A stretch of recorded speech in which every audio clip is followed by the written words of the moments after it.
So one of the reasons that I started this channel was because I wasn't really thrilled about how medicine is portrayed on social media, whether that's medical school or actually being a doctor. There's just absolutely no middle ground. It's either the greatest thing ever and all these perfect little desk setups with a coffee cup and a stethoscope and you're happy all the time, or it's God's worst creation and everything sucks and everyone's depressed and hates it.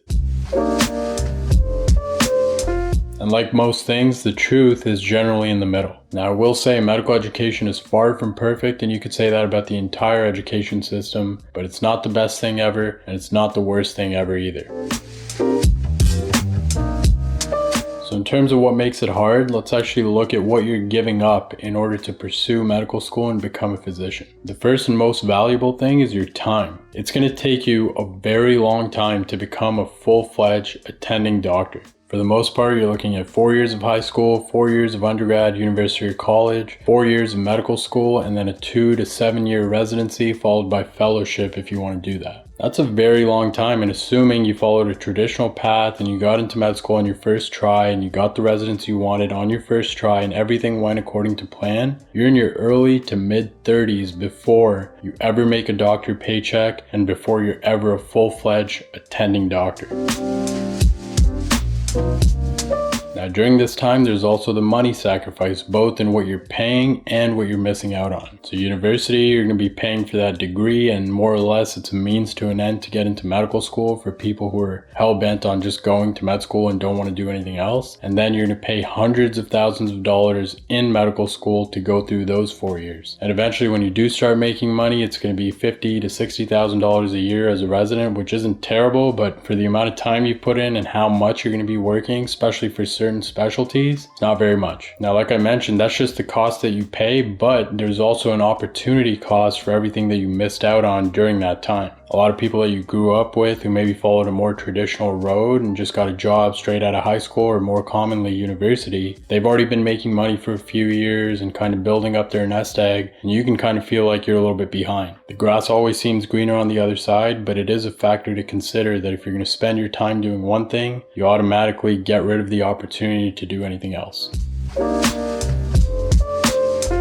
Another thing is just going to be your lack of control over your life. If you followed a traditional path, you've been in school for most of your life and you've just been told what to do, when to show up, when the exam's going to be, and that's the only life you know. Now that's all good when you're younger and you kind of need those guideposts about how to navigate things and what's important and kind of put you on a path, but it can be pretty frustrating once you actually get to medical school. You have to do a bunch of stuff that maybe you have no interest in just because the school said you have to do it, and you really have no choice other than just jumping through those hoops and paying for it at the same time. There were plenty of rotations during medical school where I did not need 6 weeks in the hospital on that rotation to figure out that I didn't want to do this as a career. But because the school said I had to, I had to. There's no selectivity. You just show up and you do what you're told. You'd wake up at like 5 in the morning and come home late at night after a full day of work that you paid for, and just not having any interest in what you're learning or what you're doing. That's kind of when you get into the discussion of burnout and just feeling like, what am I even doing here? So just overall, the rigidity and the structure of it is beneficial in some ways, that it keeps you organized and it gives you a clear goal to aim towards, but it can also be very frustrating and negative when you're just forced to do a bunch of things that you find irrelevant and you don't really care about.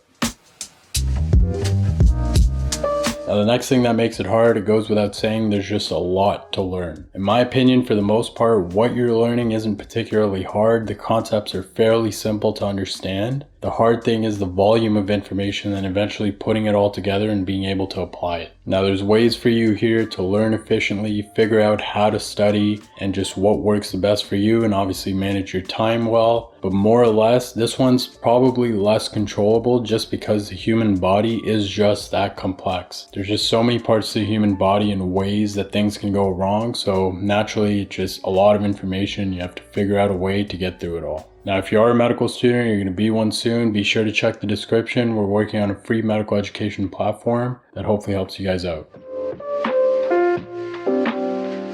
Now, if I haven't scared you away, it's not all doom and gloom. There are some fun things and some positives about med school as well. The first one being that you can kind of just delay responsibility a little bit in your life. You are a medical student, you're learning a lot, and you're seeing patients, and you should absolutely take pride in that and do your work and work hard. But ultimately, you're still years away from being fully responsible for that patient. You're just so insulated in terms of responsibility. You have other medical students with you, you have residents of every level, and then the attending, that it really takes the pressure off. Now, obviously you want to work hard and know what's going on, but it is kind of nice that for a few years you have people to fall back on, and even if you are misunderstanding something or getting something wrong, there's somebody there to correct you, because eventually that's going to be you. Most other people are working their jobs, so it's kind of nice to live that student life a little bit longer and just enjoy the time with your classmates, enjoy time after exams and things like that. I remember we used to have things like intramural sports and trips and after exam parties, and people would get together to watch the game or whatever, and things like that just reduce so much once you're actually a full-fledged adult.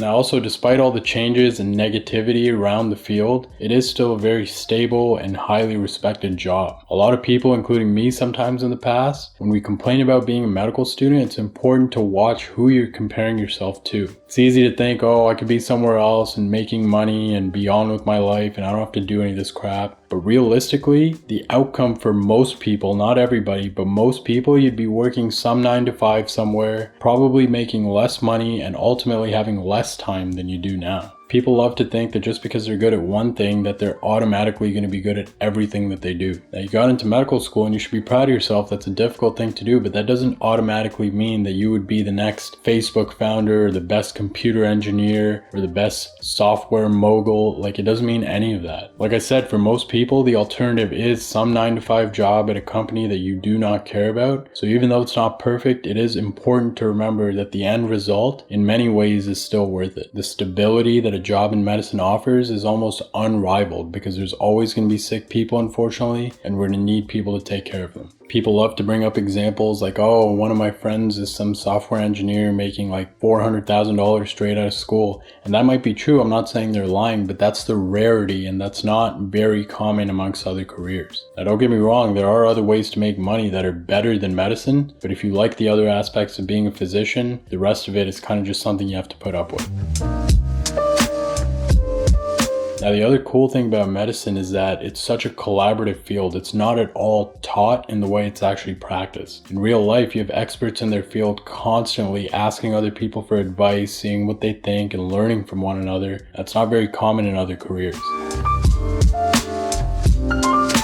Now, the other thing is, and you can lose sight of this while you're going through medical school and you're constantly focused on all the studying and the exams, the things you're doing are pretty cool. In the OR, getting to see the inside of somebody else's body and fixing whatever the problem is, or even on other specialties like psychiatry, somebody trusting you with their whole life story and what they're struggling with. If you look beyond all the studying and the garbage you have to put up with, it is pretty cool at the end of the day. So that's pretty much it. Some negatives, some positives about pursuing medicine as a career. Obviously, a lot of these things are just going to differ based on the school and the people you're working with. But for the most part, I would say that the truth is somewhere in the middle. Whether medical school is hard or worth it or not, it ends up really just being a subjective decision. There's pros and cons, just like anything else, and ultimately, it falls in your lap which way you want to go. For me, I love what I do now, but the fact of the matter is that there's only one way to get here, and that's through medical school. So would I do it again? I would, but not necessarily for medical school, but just for the final result that it provided. Hopefully, as time goes on, the education system gets a little bit better, and so the process becomes more enjoyable, and it's not just a means to an end to get to being a physician. Hopefully that was helpful. Like, comment, do all that stuff. Check the description. I'll see you next time.